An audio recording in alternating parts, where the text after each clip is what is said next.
Da li znate gdje se odigrao prvi sukob između ustanika i Dahije? Odmah po izbijanju ustanka dolazi do paljenja hanova u Orašcu, Topoli, Ranilovićima, Žabarima. Narod se poziva na ustanak i protjerivanje Dahija. Samo 10 dana kasnije, 24. februara, dolazi do sukoba ustanika i Dahija u zamrznutoj Drlupi. Dolazi do okršaja. Poginula su dvojica, Aganlija je ranjen u nogu, a Stano je Glavaš u glavu.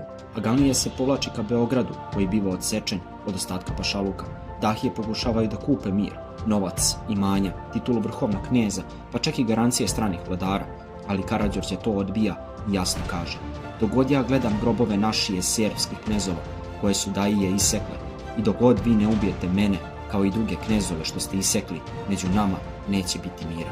Dahije beže ka Ada Kale, a u susret im ide Milenko Stojković, koji sustiže i ubije.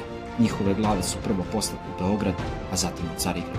Ako želite više ovakvih istorijskih priča, lajkujte video i zapratite kanal.